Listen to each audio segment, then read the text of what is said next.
ಮಂಡ್ಯದಲ್ಲಿ ಬಂಡಿ ಸಿದ್ದೇಗೌಡರ ಚೇಲ ಒಬ್ಬ, ಗ್ರಾಮ ಪಂಚಾಯಿತಿ ಸದಸ್ಯ ಒಬ್ಬ ಪೊಲೀಸರ ಮೇಲೆ ಕೈ ಮಾಡ್ತಾನೆ, ಅಕ್ಷರಶಃ ಕೈ ಮಾಡ್ತಾನೆ. ಹೇಗೆ ಮೊನ್ನೆ ಗಣಪತಿ ವಿಸರ್ಜನೆ ಸಂದರ್ಭದಲ್ಲಿ ನೀವೆಲ್ಲ ನಿಶ್ಶಕ್ತರಾಗಿ ನಿಂತಿದ್ರೋ ಪೊಲೀಸರು ಗಲಾಟೆ ಆಗೋದಕ್ಕೆ ಕಾರಣವಾಯಿತು, ನಿಮ್ಮ ನಿಶ್ಶಕ್ತಿಯನ್ನೇ ನಿಮ್ಮಿಂದ ಏನೂ ಆಗೋದಿಲ್ಲ ಅನ್ನುವಂಥ ರೀತಿಯಲ್ಲಿ ಆತ ಒಬ್ಬ ಪುಡಾರಿ ನಿಮ್ಮ ಮೇಲೆ ಕೈ ಮಾಡ್ತಾನೆ. ನಮಗೆ ದುಃಖ ಆಗತ್ತೆ. ಪೊಲೀಸರ ಬಗ್ಗೆ ಟೀಕೆ ಟಿಪ್ಪಣಿಗಳು ಸಾವಿರ ಮಾಡ್ತೀವಿ ನಾವು, ಆದರೆ ಒಬ್ಬ ಕಾಂಜಿ ಪಿಂಜಿಗಳೆಲ್ಲ ಬಂದು ಕೈ ಮಾಡ್ತಾರೆ ಅಂತ ಹೇಳಿದಾಗ ಮಂಡ್ಯದ ಪೊಲೀಸ್ ಡಿಪಾರ್ಟ್ಮೆಂಟ್ ಏನು ಮಾಡ್ತಾ ಇದೆ? SP ಅವರೇ, ನಿಮಗೇನು ಕೋಪ ಬರಲ್ವಾ? ರೋಷ ಬರಲ್ವಾ? ಪೌರುಷ ಇಲ್ವಾ? ಯಾಕೆ ಬಿಟ್ಟಿದ್ದೀರಂಥವರನ್ನು?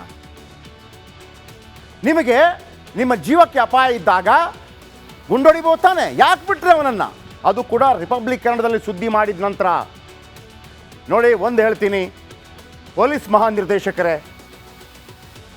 ಪೊಲೀಸರು ಸರಿ ಕೆಲಸ ಮಾಡದೇ ಇದ್ದಾಗ ಟೀಕೆ ಟಿಪ್ಪಣಿಗಳು ಬರ್ಬೋದು, ಆದರೆ ಕರ್ನಾಟಕ ಪೊಲೀಸ್ ಬಗ್ಗೆ ನಮಗೆ ಅಪಾರವಾದಂಥ ಹೆಮ್ಮೆ ಇದೆ.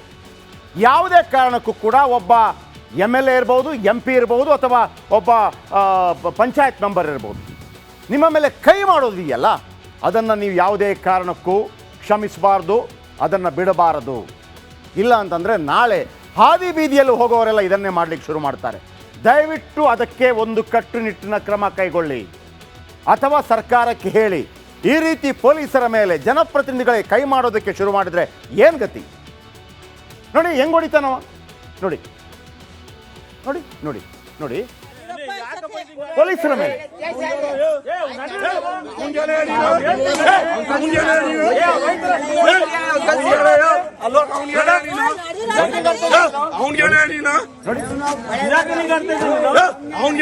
ಇವರಿಗೆ ಗಲಭೆ ನಿಲ್ಸೋಕ್ಕಾಗಿಲ್ಲ, ಕಾಂಜಿ ಪಿಂಜಿಗಳಿಗೆ, ಜನಪ್ರತಿನಿಧಿಗಳಿಗೆ ಕಾಕಿ ಮೇಲೆ ಕೈ ಮಾಡ್ತೀರಿ, ಕಾಕಿ ಮೇಲೆ ಕೈ ಮಾಡ್ತೀರಿ. ಪೊಲೀಸ್ ಮಹಾನಿರ್ದೇಶಕರೇ, ಒಬ್ಬ ಗ್ರಾಮ ಪಂಚಾಯಿತಿ ಮೆಂಬರ್ ಪೊಲೀಸರ ಮೇಲೆ ಕೈ ಹಾಕ್ತಾನೆ ಅಂತಂದ್ರೆ ಹೊತ್ತಿ ಹುರಿದಿದೆ ಮಂಡ್ಯ. ಕಾನೂನು ಪಾಲನೆ ಯಾಕೆ ಆಗ್ತಿಲ್ಲ ಸ್ವಾಮಿ? ನಮ್ಮಲ್ಲಿ ಶಾಸಕಾಂಗ ವ್ಯವಸ್ಥೆ, ನ್ಯಾಯಾಂಗ ವ್ಯವಸ್ಥೆ, ಕಾರ್ಯಾಂಗ ವ್ಯವಸ್ಥೆ ಇದೆ. ಆದರೆ ನಿಮ್ಮ ಪವರ್ ತೋರಿಸುವಂತ ಸಂದರ್ಭದಲ್ಲಿ ತೋರಿಸದೆ ಬಿಡಬೇಡಿ. ಪೊಲೀಸರ ಜೊತೆ ನಾವಿರ್ತೀವಿ ಈ ಸಂದರ್ಭದಲ್ಲಿ. ಇದು ಪಕ್ಷಾತೀತವಾಗಿ ಹೇಳ್ತಾ ಇರುವಂತದ್ದು. ಈ ತರ ಆಗಬಾರ್ದು. ಪೊಲೀಸ್ ಮಹಾನಿರ್ದೇಶಕರೇ, ಮಂಡ್ಯ SP ಅವರೇ, ನಾಗಮಂಗಲ ಪೊಲೀಸ್ ಮುಖ್ಯಸ್ಥರೇ, ಇದು ನಾಚಿಕೆಗೇಡು ಇಡೀ ಪೊಲೀಸ್ ಡಿಪಾರ್ಟ್ಮೆಂಟ್ಗೆ. ಒಬ್ಬ ಗ್ರಾಮ ಪಂಚಾಯತಿ ಮೆಂಬರ್ ನಿಮ್ಮನ್ನ ಸಾಕಿದ್ದಾಗ ಮೈ ಮೇಲೆ ಕೈ ಹಾಕ್ತಾನೆ ಅಂತಂದ್ರೆ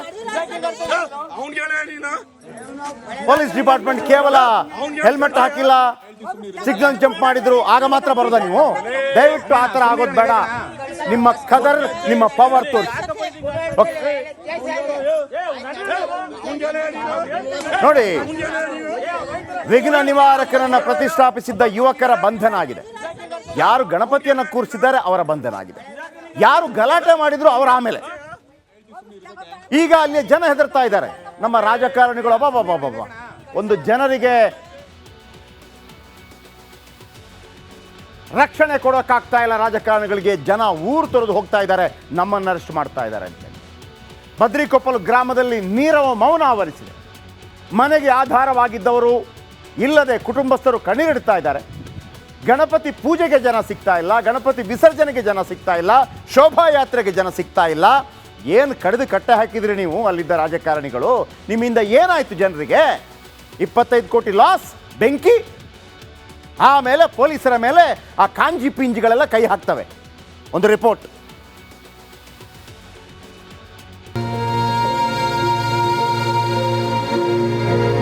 ಮೌನ.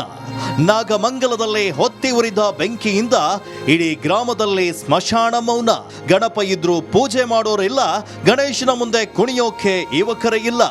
ಗಜಮುಖನನ್ನ ವಿಸರ್ಜಿಸೋಕೆ ಹುಡುಕಿದ್ರು ಒಬ್ಬರು ಜನ ಇಲ್ಲ. ನಾಗಮಂಗಲದ ಭದ್ರಾಕೊಪ್ಪಲ ಈಗ ಖಾಲಿ ಖಾಲಿ. ಗಣೇಶ ಪ್ರತಿಷ್ಠಾಪನೆ ಮಾಡಿದಂಥ ಬದ್ರಿಕೊಪ್ಪಲಿನ ಸಾಕಷ್ಟು ಯುವಕರನ್ನ ಪ್ರಕರಣದಲ್ಲಿ ಬಂಧನ ಮಾಡಲಾಗಿದೆ. ಮತ್ತೊಂದೆಡೆ ಸಾಕಷ್ಟು ಯುವಕರು ಬಂಧನದ ಭೀತಿಯಿಂದ ಗ್ರಾಮವನ್ನು ತೊರೆದಿದ್ದಾರೆ. ಬಂಧನದ ಭೀತಿಯಲ್ಲಿ ಊರು ಬಿಟ್ಟ ಯುವಕರು. ಊರು ತೊರೆದ ಜನ, ಗ್ರಾಮದಲ್ಲಿ ನೀರವ ಮೌನ. ಕೋಮು ದಳ್ಳೂರಿಗೆ ನಾಗಮಂಗಲ ಹೊತ್ತಿ ಉರಿದಿತ್ತು. ಗಣೇಶನ ಮೂರ್ತಿ ಪ್ರತಿಷ್ಠಾಪಿಸಿದ್ದ ಬದ್ರಿಕೊಪ್ಪಲ ಗ್ರಾಮದ ಯುವಕರನ್ನ ಪೊಲೀಸರು ಅರೆಸ್ಟ್ ಮಾಡಿ ಜೈಲಿಗಟ್ಟಿದ್ದಾರೆ.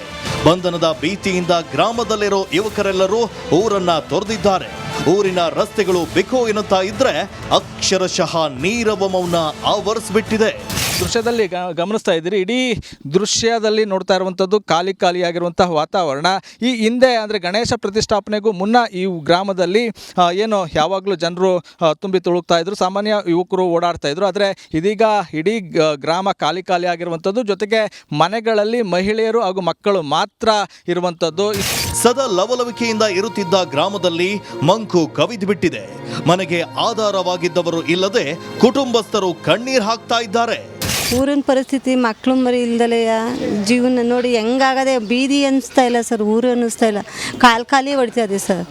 ದೊಡ್ಡವರಿಂದ ಚಿಕ್ಕವರಿಂದನೇ ಆಗಲಿ, ಮಕ್ಕಳು ಅಂದರೆ ಇಲ್ಲೋಸಿ ಜನ ಅಲ್ಲೋಸಿ ಜನ ಎಲ್ಲ ನಿಂತ್ಕೊಳ್ಳೋರು ಸರ್.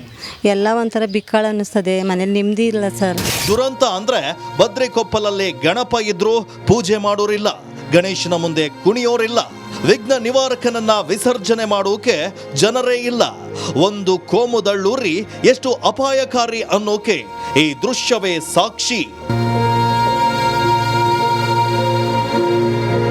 ರಂಜಿತ್ ಶಿರಿಯಾರ್ ಜೊತೆ ಆನಂದ್, ರಿಪಬ್ಲಿಕ್ ಕನ್ನಡ, ಮಂಡ್ಯ.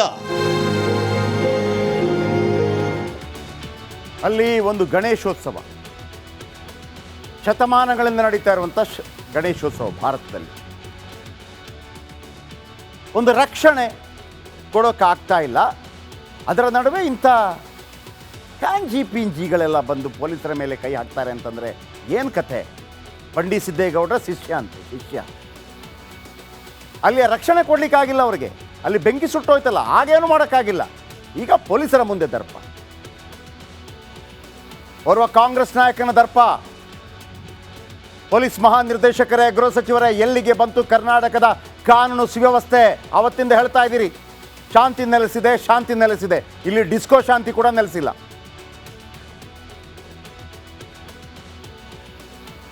ಪೊಲೀಸರನ್ನ ಕಂಡ್ರೆ ಇವರಿಗೆ ಭಯನೇ ಇಲ್ವಾಗಿದ್ರೆ ಇದ್ದ ಬದ್ದವರೆಲ್ಲ ಕೈ ಮಾಡ್ಬಿಡೋದ ಪೊಲೀಸರಿಗೆ? ಆಮೇಲೆ ಅಲ್ಲಿ ಗಣಪತಿ ಯಾರಿಟ್ಟಿದ್ದಾರೆ, ಅವರು ಅರೆಸ್ಟ್, ಅವರು A1 A2. ಯಾವತ್ತು ಮಂಡ್ಯದಲ್ಲಿ ಹಿಂದೂ ಮುಸ್ಲಿಂ ಅಂತ ಇರಲಿಲ್ಲಪ್ಪ, ಒಂದು 20-30 ವರ್ಷದ ಹಿಂದೆ ಬಿಟ್ರೆ. ಹಾಗಿದ್ರೆ ಕಾಂಗ್ರೆಸ್ ಶಾಸಕರ ಆಪ್ತರು ಏನು ಮಾಡಿದ್ರು ಸರಿನಾ?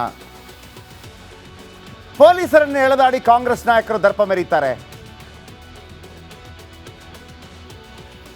ಒಬ್ಬ ಗ್ರಾಮ ಪಂಚಾಯತಿ ಸದಸ್ಯ ಪೊಲೀಸರನ್ನು ಎಳೆದಾಡ್ತಾನೆ ಅಂತಂದ್ರೆ, ಪೊಲೀಸರೇ ನಿಮ್ಮ ಪವರ್ ತೋರಿಸಿ.